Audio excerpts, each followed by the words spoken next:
May isang bagay na malaki ang nagbago kamakailan sa paligid ng Barca. Walang nag-akala sa ganitong takbo ng kwento dahil kahapon lahat ng palatandaan ay kay Joao Pedro bilang napiling manlalaro ng Barca. Pagkatapos ng biyahe ni Deco at Boyan sa London, nayon ay pinasabog ni Fabrizio Romano ang operasyong ito. Ang pinakamakapangyarihang mamamahayag sa merkado ay kakasabi lang ngayong umaga na ayaw ng Chelsea ibenta si Joao Pedro.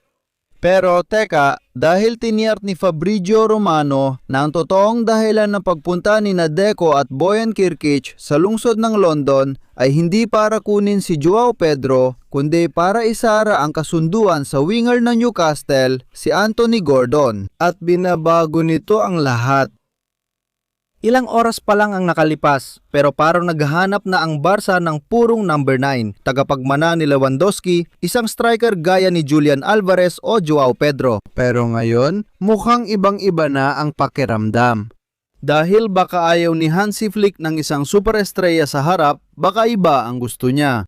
Isang koponan, isang agresibong atake, isang atakeng mabilis, pungipilit at matindi. At si Anthony Gordon ay swak na swak dito sa ideyang yon at paglalarawan ng forward. Pero sandali, dahil marami talagang bagay na kailangang suriin dito at ilan dito ay napakahalaga para maintindihan kung ano talaga ang nangyayari sa loob ng Barca. Kung sina Deco at Boyan ay nagpunta sa London pagkatapos ng season, ibig sabihin nagtatrabaho na ang Barca sa malaking operasyon ngayong tag-init. At biglang nagkaroon ng matinding pagbabago ang kwento. Walang nag-akala sa galaw na ito. Dahil kahapon, lahat ng tao ay nag-uusap. Pinag-uusapan nila si Joao Pedro. Tandaan natin na unang ibinalita ni Gerard Romero sa Gigantes na nakikipagnegosasyon ang Barca para sa Brazilian. At sa totoo lang, may isa-isay ang paliwanag ni Gerard. Isa siyang batang mobile striker na may kalidad, tugma sa profile ni Hansi Flick, lahat swak. Ngayon, dahil sa pagbabagong ito, pinalamig ni Fabrizio Romano ang mga posibilidad. Kapag nagsalita siya, kadalasang dapat mo siyang pakinggan. Tiniyak niyang hindi papayagan ng Chelsea na mailipat si Joao Pedro, ang Brazilian striker. Automatikong lumilipat ang focus sa isa pang pangalan, Anthony Gordon, isang manlalarong hindi basta sumulpot mula sa wala. Dahil may isang napakaalagang detalye na halos walang nakakapansin o nagkokomento. At ito ay dahil ang mamamahayag na Catalan na si Fernando Polo, direktor ng Mundo Deportivo, ay nauna nang nagsabi ilang linggo bago matapos ang liga na interesado talaga ang Barca sa English winger. At ito ay nangangahulugan ng isang bagay. Hindi si Gordon ang biglaang opsyon. Matagal nang sinusubaybayan ng Barca si Gordon, kaya naman habang mas sinusuri mo ang profile ng English player, mas nagkakaroon ng saysay ang lahat. Dahil pinag-uusapan natin ang isang batang manlalaro, 25 taong gulang nakapagtala siya ngayong season ng 17 goals at 5 assists habang naglalaro sa Premier League. Namumukod tangi siya dahil sa matinding bilis, agresibong pagdadala ng bola, tuloy-tuloy na presyon, dedikasyon sa depensa at higit sa lahat, kompetitibong pag-iisip. Iyan talaga ang kinahuhumalingan ni Hansi Flick. Kung may gusto si Flick sa bagong Barca, iyon ay intensidad.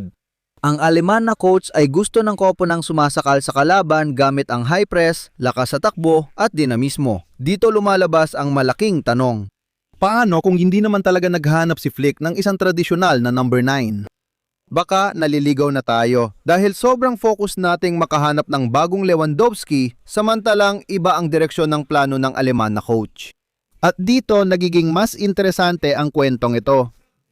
Kung titikman ang kasaysayan ng Barca, tandaan na nanalo ang Barca ni Guardiola ng Champions kahit walang purong number 9. Si Messi, totoo na si Messi ang naglalaro bilang false 9 kasama sina Pedro at Villa sa gilid, umaatake sa mga espasyo.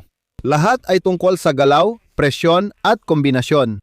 At kung titingnan natin ang kasaysayan ng kasalukuyang football, ipinapakita ng Paris Saint-Germain ni Luis Enrique Martinez na hindi mo kailangan ng tradisyonal na sentrong striker para maghari sa Europa. Ang mga forward nila ay tumatakbo, nagpepresyon, nagtatrabaho at ibinubuhos ang lahat. Sina Dembele, Kvaratskhelia, si Barcola mismo, si Zinedine, lahat sila ay nagtatrabaho, nagpepresyon at ibinubuhos ang lahat. At maaaring iniisip ni Flick na gawin din ang katulad na bagay. Si Anthony Gordon ang tamang manlalaro para sa kolektibong sistemang yan. Dito pumapasok ang isa pang malaking tanong, isang mahalagang usapin. Anong nangyayari kay Marcus Rashford sa manlalaro? Dahil kung talagang pursigido ang Barca kay Anthony Gordon, nawawala ng saysay ang pananatili ni Rashford. Dahil pareho halos ng posisyon ang dalawang manlalaro. At bukod pa doon, may isa pang sensitibong tanong na lumilitaw. Sulit na talaga ni Marcus Rashford ang 30 milyong euro na yon?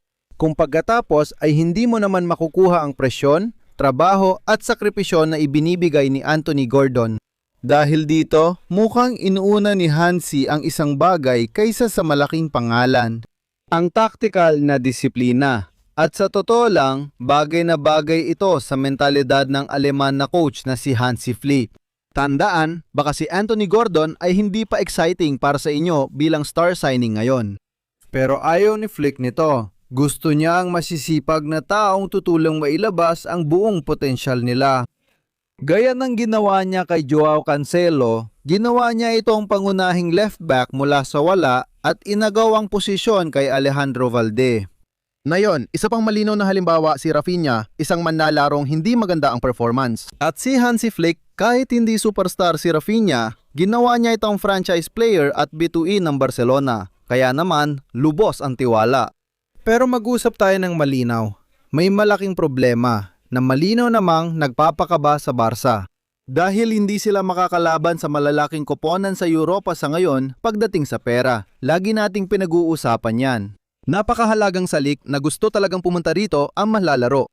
Kasi may mga koponan sa Premier at pati na rin ang Bayern Munich na interesado kay Anthony Gordon. Ito ay opisyal na impormasyon mula kay Fabrizio Romano. Tungkol sa pera, humihingi ang Newcastle ng halos 80 milyong euro. Sa tingin ko, malaking halaga ang 80 milyon sa kasalukuyang sitwasyon ng Barca. Ito ang nagdudulot ng maraming pagdududa sa kampuan ng Barca at sa mga tagahanga.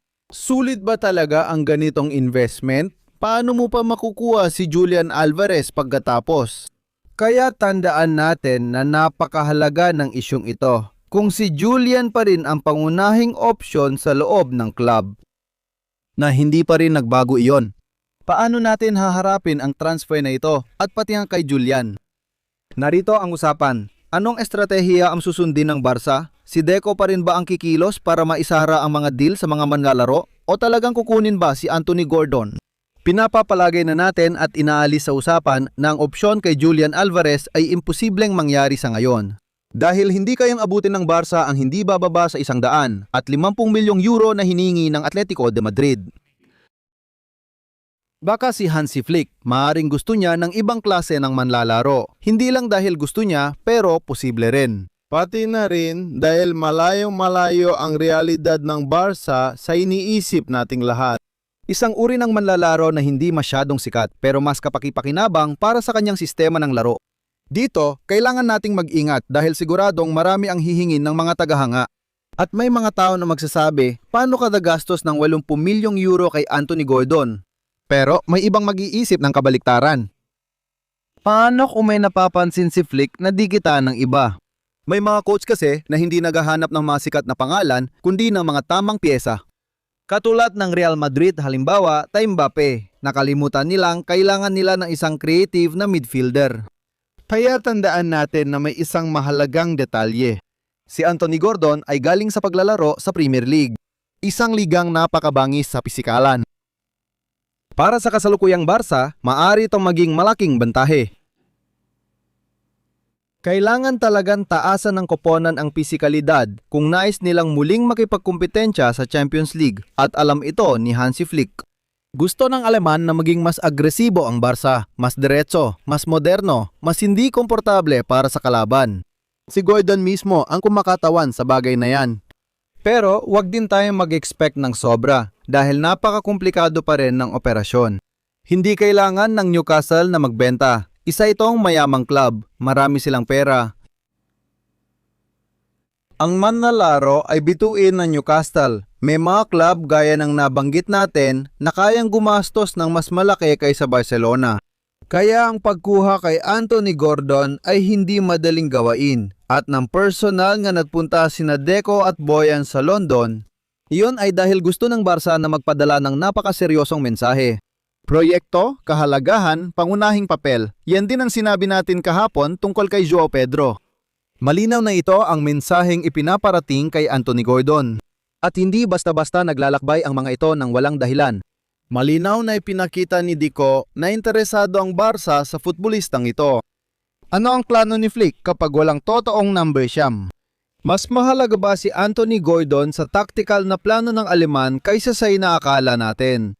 Ano ang gagawin ninyo? Magbabayad ba kayo ng 80 milyong euro para kay Anthony Gordon o maghihintay kayong kunin si Julian Alvarez? Kasi sa totoo lang, Ang pakiramdam ay parang sumabog na naman ang merkado ng Barca.